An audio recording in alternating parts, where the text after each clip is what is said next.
Intestinal infection में last video में हम लोग देख रहे थे पोलियोमेलाइटिस। अब दूसरा है hepatitis. Hepatitis is inflammation of liver. Hepatitis liver को इन्फ्लामेशन कॉज करता है, लीवर को डैमेज करता है।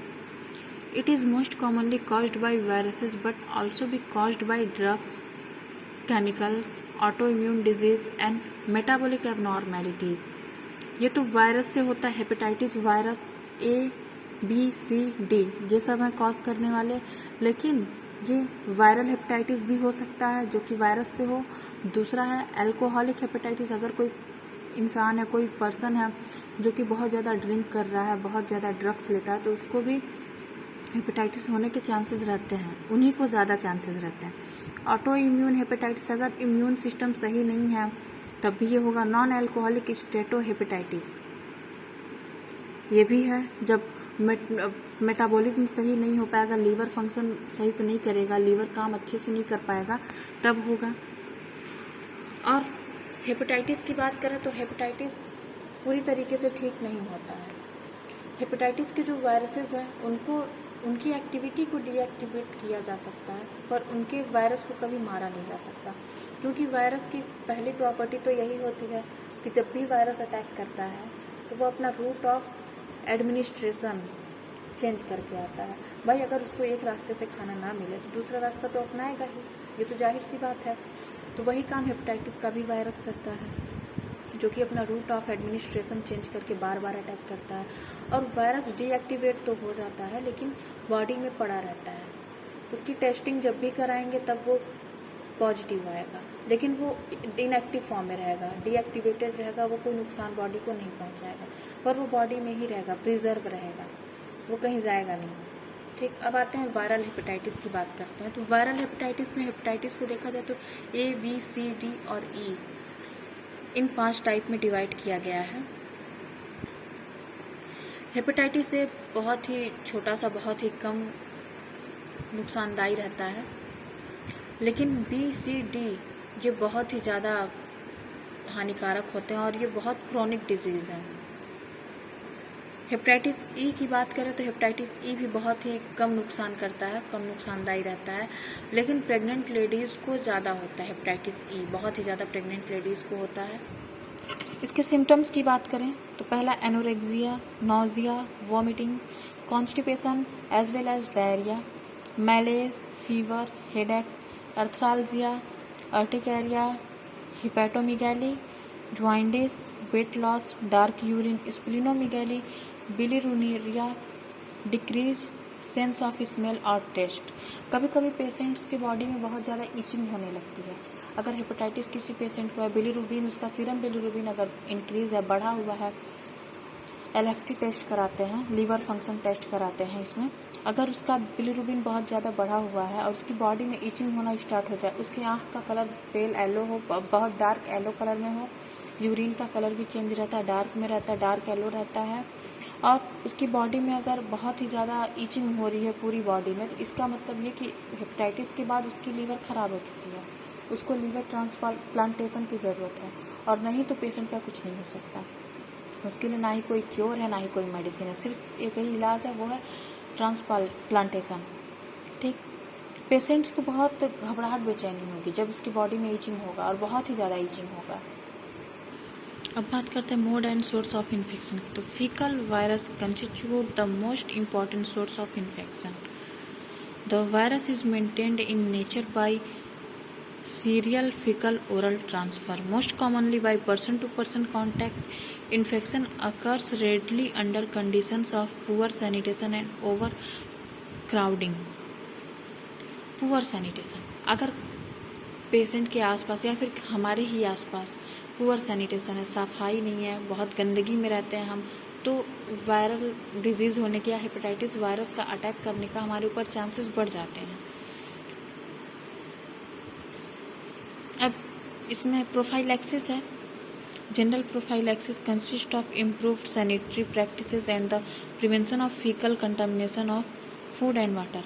कंटामिनेटेड फूड एंड वाटर को ना यूज़ करें, जितना हो सके खाना को ढक के रखें, पानी को अगर नहीं आपके यहाँ RO है या फिर प्यूरीफायर है तो सबसे अच्छा है कि आप पानी को बॉयल करें, ठंडा करें, फिर पिएं।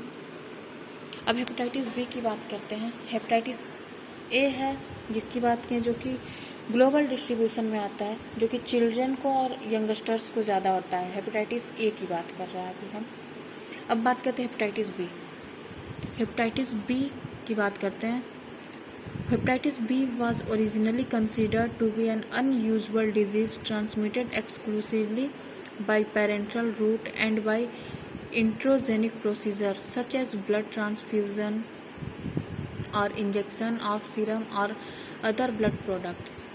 हेपेटाइटिस बी ज़्यादातर की ये कॉज करता है तब जब ब्लड ट्रांसफ्यूज़न होता है।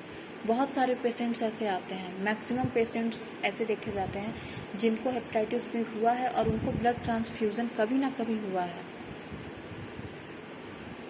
या फिर कोई इंजेक्शन किसी को लगा है फिर उसको यूज़ करें तब हो जाए। अब बात करते हैं prevention and control. Hepatitis B या सी, डी, ई या फिर हेपेटाइटिस ए, इन सब के प्रिवेंशन एंड कंट्रोल में है सबसे पहला हैंड वॉशिंग, दूसरा proper personal hygiene, environmental sanitation, control and screening of food handlers, active immunisation, HAV vaccine. Hepatitis A का वैक्सीन जो आता है वो एचएवी वैक्सीन होता है, और एचबीवी हेपेटाइटिस बी और सी का आता है वैक्सीन। एचसीवी, एचबीवी ऐसे करके वैक्सीन्स आते हैं जिनको लगवाना चाहिए, इम्यूनाइजेशन कराना चाहिए जिनको लगवाने के बाद से। ये सब इम्यून सिस्टम को बढ़ाते हैं वैक्सीन्स जो भी होते हैं। और हेपेटाइटिस बी जैसा कि हम पहले भी बताए हैं, कोई भी डिजीज़ है अगर वायरल है, जैसे अभी कोरोना वायरस है, कोरोना वायरस की बात तो नहीं करेंगे, लेकिन ये है अगर वायरस की बात करें तो वायरस की पहली प्रॉपर्टी यही है कि वायरस जब भी अटैक करता है तो अपना रूट ऑफ एडमिनिस्ट्रेशन चेंज करके ही अटैक करता है। अगर उसको एक रास्ते खाना नहीं मिल रहा है, जैसे अगर हेपेटाइटिस बी या सी किसी पेशेंट को हुआ है, उसको हम दवा देंगे, वो इनएक्टिव फॉर्म में तो हो जाएगा, क्वालिटेटिव क्वांटिटेटिव एग्जामिनेशन के बाद वो इनएक्टिव फॉर्म में तो आ जाएगा, लेकिन फिर से वो डिजीज़ को कॉज करेगा।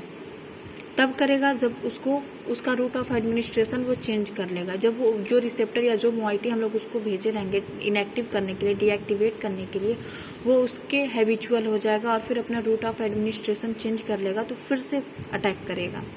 बॉडी के अंदर पड़ा रहेगा, रूट ऑफ एडमिनिस्ट्रेशन चेंज होते ही फिर से अटैक करेगा। कोई भी वायरस हुआ उसकी प्रॉपर्टी यही होती है कि वो अपना रूट ऑफ एडमिनिस्ट्रेशन चेंज करके ही अटैक करता है। वही हाल है हेपेटाइटिस का। हेपेटाइटिस वायरस जो भी है, A B C D E जो भी है, वो भी जब भी अटैक करता है तो अपना रूट ऑफ एडमिनिस्ट्रेशन चेंज करके अटैक करता है। और हम लोग अगर उसकी ट्रीटमेंट कराते हैं तो वो बॉडी में पड़ा रहता है, इनएक्टिव फॉर्म में पड़ा रहता है, लेकिन बॉडी में ही रहता है, कहीं और नहीं। कोई नुकसान नहीं पहुंचाता है पेशेंट को। जब एक्टिव फॉर्म में रहता है तभी नुकसान पहुंचाता है, इनएक्टिव फॉर्म में रहेगा तो कोई नुकसान नहीं पहुंचाएगा। इसका एग्जामिनेशन क्वालिटेटिव क्वांटिटेटिव दोनों तरीके से किया जाता है। यह है हेपेटाइटिस। अब बात करते हैं टाइफाइड। अगला डिजीज है टाइफाइड। टाइफाइड की बात करते हैं। Typhoid is a bacterial infection that can lead to a high fever, diarrhoea and vomiting. It can be fatal. Typhoid की बात करें तो ये एक बैक्टीरियल इन्फेक्शन है जिसमें हाई फीवर, डायरिया और वोमिटिंग होती है, और ये जानलेवा भी हो सकता है। It is caused by the bacteria Salmonella Typhi. इसका कॉजेटिव एजेंट जो है, इसका जो वेक्टर है सैल्मोनेला टाइफी है। Typhoid fever also known as enteric fever. Typhoid में जो फीवर होता है उसको टाइफाइड फीवर कहते हैं या इंटेरिक फीवर भी कहते हैं। It can also be caused bye Salmonella paratyphi. ये सैल्मोनेला टाइफी तो एक इसका पॉजिटिव एजेंट है ही, उसके साथ साथ एक और पॉजिटिव एजेंट है सैल्मोनेला पैराटाइफी। अब इसके सिम्टम्स में आते हैं। सिम्टम्स में है पहला abdominal pain, malaise means discomfort, headache, constipation या डायरिया। किसी किसी पेशेंट्स को कॉन्स्टिपेशन होता है, किसी किसी को डायरिया होता है। रिलेटिव ब्रेडिकार्डिया, सांस लेने में थोड़ी बहुत दिक्कत आएगी, वेट लॉस होगा उसमें। मोड ऑफ ट्रांसमिशन की बात करें तो पहला है faecal oral route, contaminated hand है, फिर उससे हम लोग कुछ खा लें तब होगा। दूसरा है क्लोज कांटेक्ट विद पेशेंट्स और कैरियर्स। जो पेशेंट है या फिर जो पेशेंट की देखभाल कर रहा है, पेशेंट को कैरी कर रहा है, या पेशेंट जो भी टच कर रहा है उसको टच करने पर भी ये इन्फेक्शन हो जाएगा किसी हेल्दी पर्सन को। Contaminated water and food, contaminated water and food intake करने से भी होगा। Flies and cockroaches, flies and cockroaches इसके वेक्टर्स हैं जो कि इस इन्फेक्शन को या फिर इसके पॉजिटिव एजेंट सैल्मोनेला टाइफी या सैल्मोनेला पैराटाइफी को ट्रांसमिट करते हैं पर्सन टू पर्सन। अब बात करते हैं इसके मोड ऑफ ट्रांसमिशन में जो फ्लो चार्ट है इसकी बात करेंगे।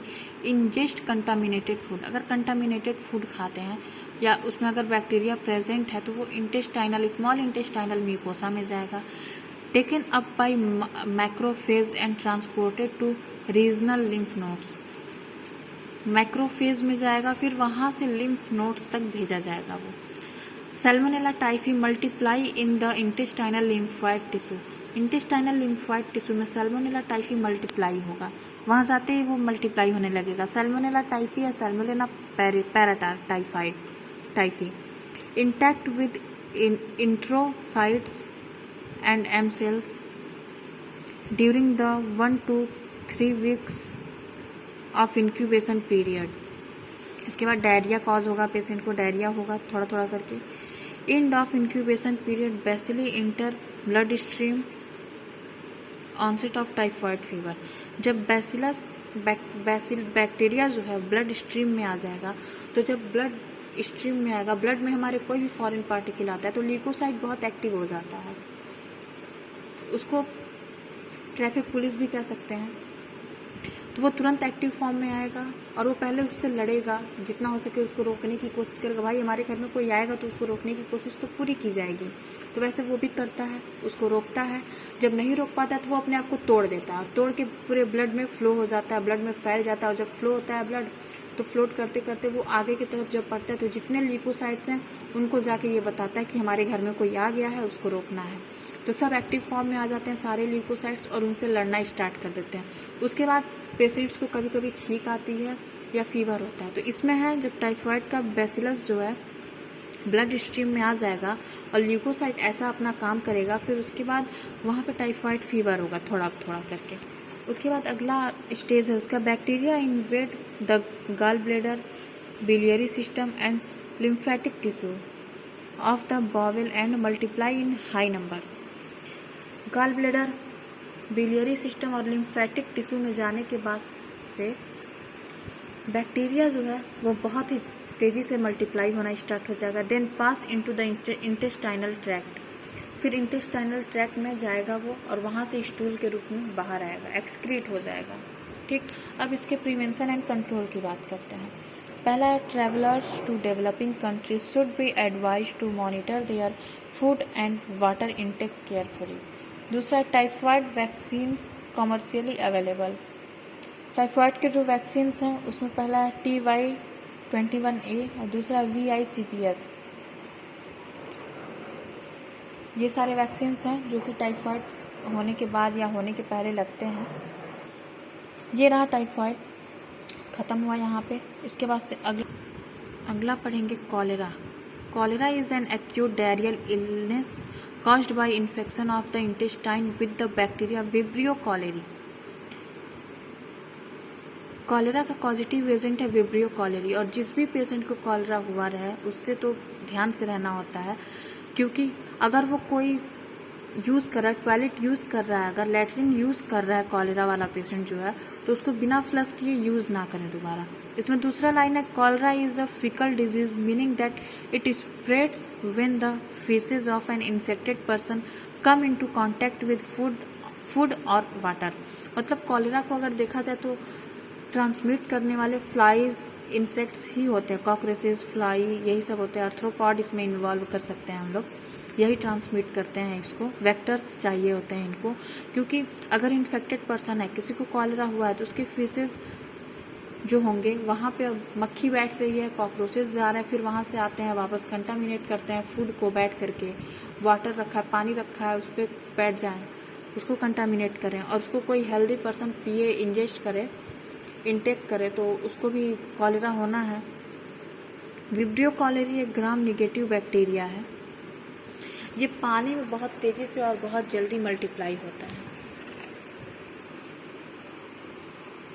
अब पैथोफिजियोलॉजी की बात करें तो vibrio कॉलेरिया accumulates in stomach, produces toxins. Toxins will bind to G protein coupled receptor, increase CAMP, G protein is stuck in on position, inactivation of GTPase,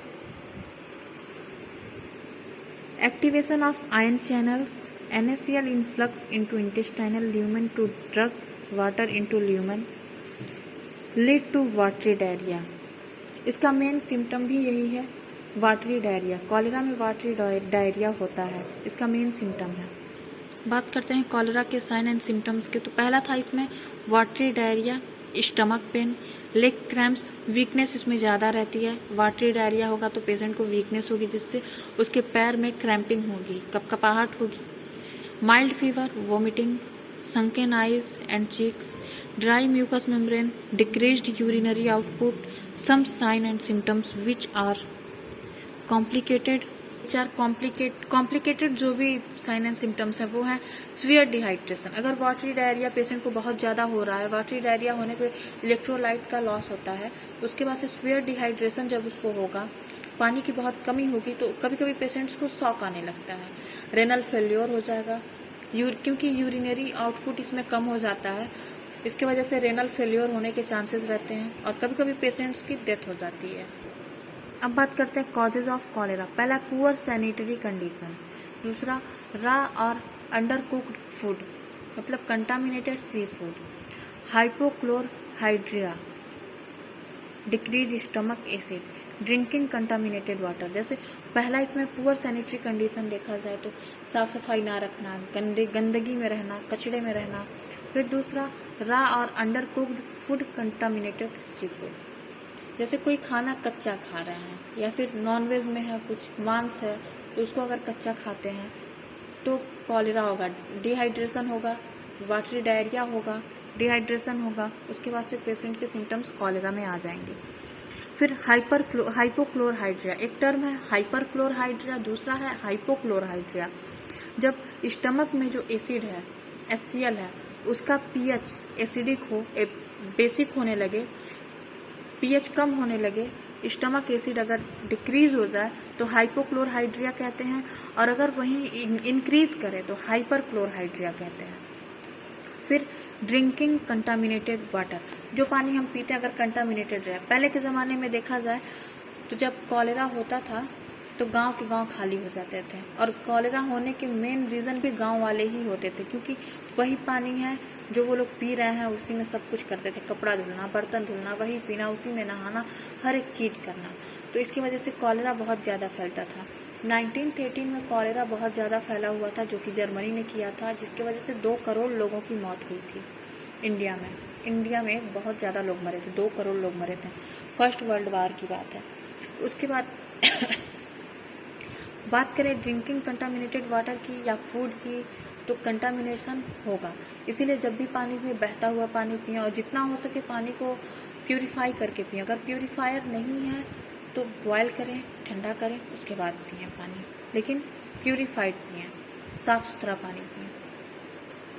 अब इसके प्रिवेंशन एंड कंट्रोल की बात करें तो by washing your hands thoroughly with soap and as after taking care of a person suffering from cholera, after using the toilet and before handling, preparing and eating food.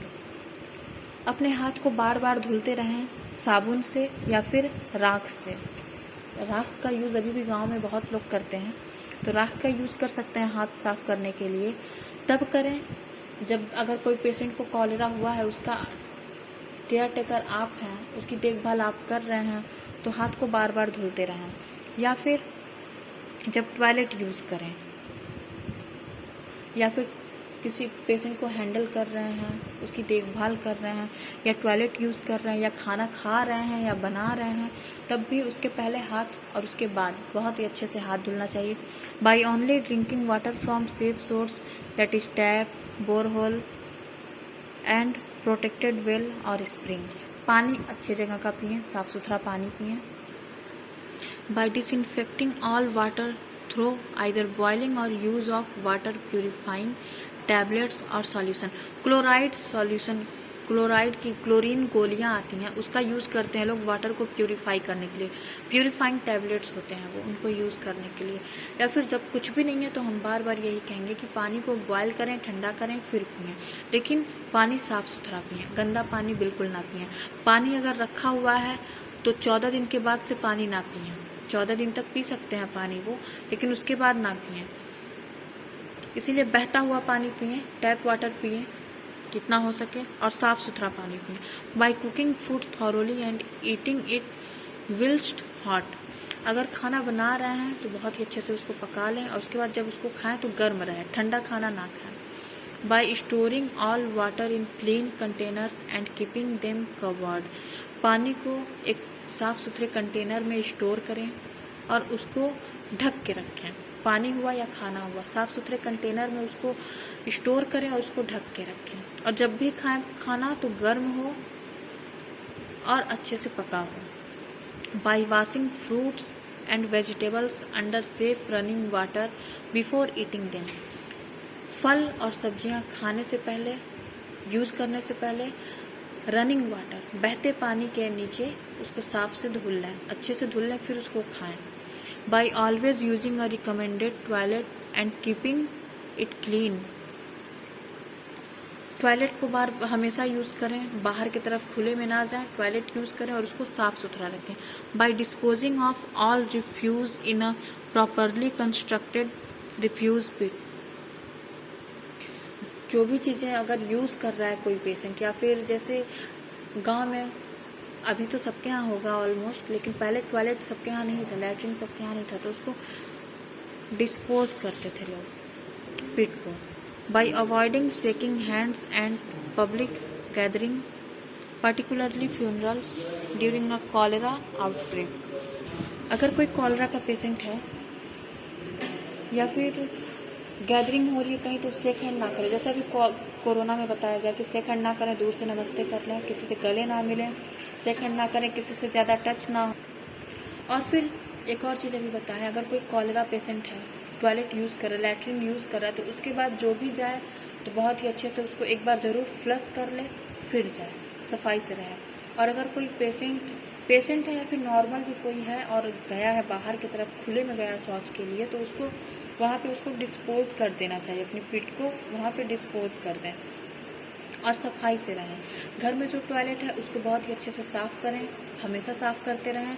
और जो सब्जियां और फल use करते हैं खाने में, उसको रनिंग वाटर, सेफ वाटर, जो रनिंग वाटर है उससे, बहता हुआ जो पानी है उससे खूब अच्छे से सफाई से धुल लें, जितना अच्छे से हो सके।